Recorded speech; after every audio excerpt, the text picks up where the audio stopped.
the unfunniest person. I wanted to show what it means to have like boring people close to you, right? So you can finally shine. What's up, man? What's up, my brother? It's great to see you here, man. Thanks for having me. He's a legend in itself, Sebastian Rusk. Probably I just can say the name and then he takes over the whole scenery because that is your talent. That is your power. And as soon as you hit the stage, you infect people with your positivity, you infect people with your ideas, you infect people with your voice. Actually, you juggernaut over them. And sometimes that is even like a bad strategy, but you don't care. Kind of, push them all, to the side and say, I'm here now. Where does this attitude come from? Because it's quite impressive. First of all, thank you. And I don't know if I'm blushing or I had too much tequila last night. It could be a combination of both. But I think as with anything that we set out to do in life, there's a process to it. And part of that process is constantly refining who we want to be. It's like being able to take ourselves outside of ourselves, if you will, without getting too woo, but some of us need some woo. Yeah. And getting that 30,000 foot perspective of ourselves in a rainforest, and you were lifted above that rainforest to look back down into the rainforest, and that rainforest was your life. What does that look like? And what areas do you need to improve on to continue to refine that process? And I just knew one thing, and that was I got on stage in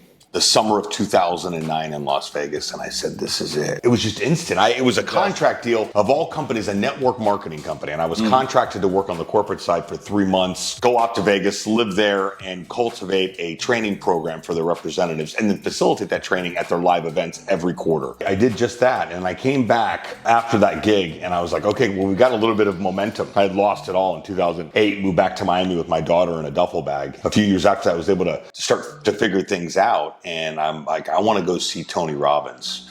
So one day I woke up and I called my friend Whitney, who was working for Tony at the time. And she gives me all the details for Unleash the Power Within. It's going to be this July in Long Beach, California. I got like $6 to my name, right? So I'm like, all right, cool. Well, at least I know the details. Well, she calls me back an hour later and she goes, oh my God, I totally forgot. My best friend lives on Miami Beach and she's part of Tony's core team of 6. She travels the world with him. I think it'd be worth a cocktail. And I said, cool, make an introduction. So I filmed a video on my laptop. I was trying to figure out my consulting business and I just filmed this video. And when I first met her, I go, you're a perfect stranger. Can I show you this video that I just shot and you give me your honest opinion? And she watches it and she's like, that was fantastic. And I'm like, really? The way that you show up on camera and your ability to reach out and grab somebody, pull them back in is extremely powerful. Let's talk more about it on Friday. I go, cool. So we meet up at Fridays. We're sitting on Ocean Drive, having a drink, and she looks me dead in the eyes and she says, so what's next? I don't know. And I've known her 10 minutes. And she looked at me dead in the eyes and she goes, that is a fucking problem. And I'm thinking, these are my offended days. So I'm thinking, who is this girl to tell me what I'm doing with my life is a problem? So I was like, dude, shut up. You have $6 to your name. And she works for Tony. Shh. So what do you mean by that? She goes, I'm going to tell you exactly what I mean. Let me ask you another question. Who's missing out because you're not showing up? Who's missing out because you're sitting in there in the I don't know what's next? You are so far in your way and you're holding yourself back. You haven't even made a decision. You have all this raw talent that people are not born with. Like,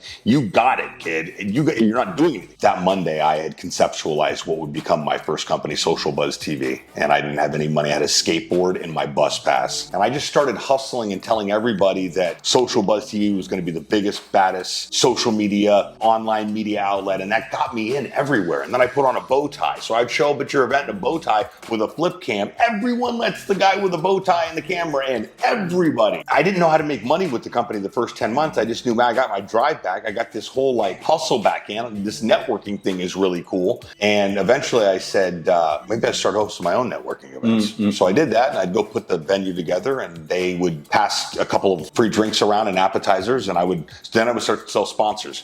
Revenue stream number 1. Cool. Somebody would give me $150 to put their banner up at my event. Yes, we made money. And then you would run into me and be like, oh, I saw you at your event. I went to your event. Maybe you can help me out with my social media. And then I started the agency from there. So it was an evolution of, I just know I have something here. That person met me for a cocktail that night and spoke into my life. I years later went to Tony Robbins, walked on fire, and she's in the fire lane next to me right before I went to go walk. And Tony's in front of me. It was a magical moment. If your ship's not coming in, swim out to it. You don't have to do anything. We get to do it all. And that took me a long time to figure out. So we had built the company, was making money, had built my brand, became an MC, started speaking more, wrote my first book, all the stuff. but I was still an asshole. Our soul knows exactly what we want, but sometimes we don't shut the fuck up long enough to listen because all of the answers are inside of us. We don't take the time to listen to what we actually need. Yes. When it's like a compass, right. You know? Well, I'm so grateful for the people that I've met that have shown me the way, if you will. We have to do the work, but there's often people that guide us to the path. And I think that if you want to have a successful business, if you want to maximize your talent, if you want to make a dent in this universe, and most importantly, you want to leave people differently,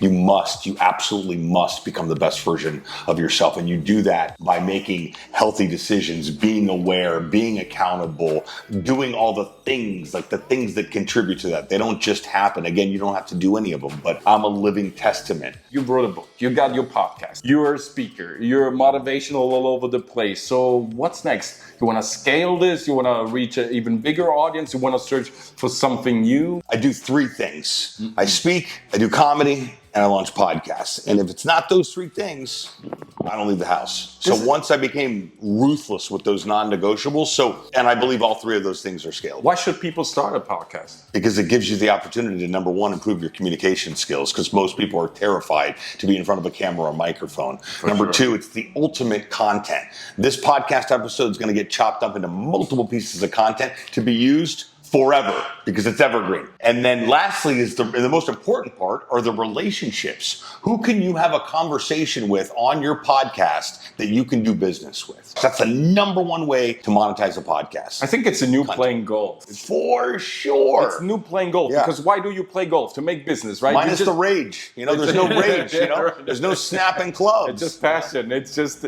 enthusiasm. Every time I'm out there, I'm like, I paid for this.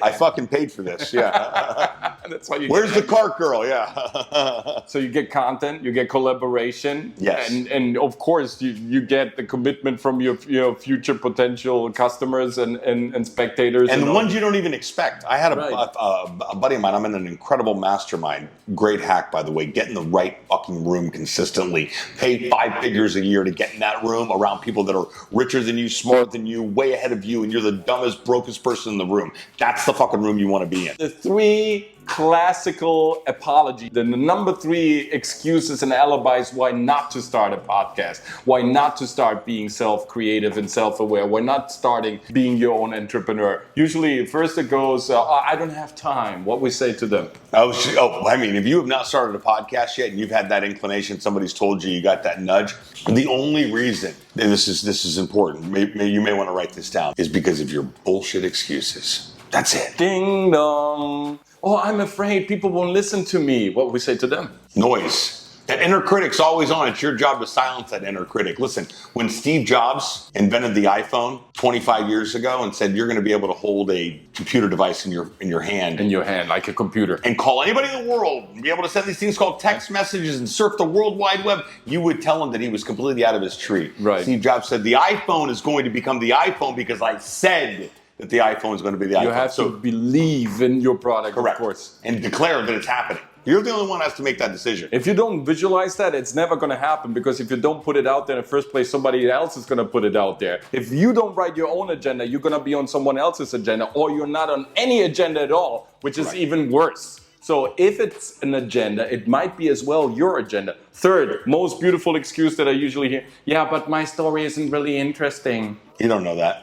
You don't know. Part number 1, and number 2, that's not your decision to make. Let other people judge. Tell your story. Tell where you're coming from. What is the single most enticing thing about you, right? Let's say you're not as boring as my guest today. Like, you have something that is comedic, something entertaining, something beautiful, right? You have something that is worth watching even for 5 seconds. There is a way, a context on how to put those 5 seconds onto a film and kind of present it to someone else, and that might be interesting to someone else, and he might kind of refer you to someone else. And this is how we create communities. It all starts from zero. Don't worry about what you think people are going to perceive your work as. Just create the work. They're going to decide whatever they're going to decide anyway, and you assuming what they're going to think and decide is an absolute complete waste of your time. I know you may want to rewind that and listen to it again. Yeah. Listen to it as many times as you can until it lands. Right. But think about it. If you didn't give 3 rips what people thought about your content, what could you create? Art is art because it gets perceived, not because it's beautiful, not because it's perfect, Yes. not because it changes immediately the life of millions of people. It gets perceived. If your art always stays under your bed or somewhere in your drawer and somewhere in your desk, you will never know if it's really art, if it has the potential to become great art, right? I got a piece, I made this a couple of days ago. I was just looking at that. I'm like, dude, did you draw that? I draw that, right? It's not perfect. I also drew this. Unbelievable. Right? And so you practice and you practice and you get better and you get better. The only people who, should be worried about your art is you and the people on your art. This is the one you get the judgment from, because this needs to get better. Not the people who are perceiving your art. They have their stories. They might like your art on one day and dislike it the next day. Or they might find it rebuking on the first day, and then the next day they offer you big money for it because they changed. You can't change them. You can't manipulate them. You can't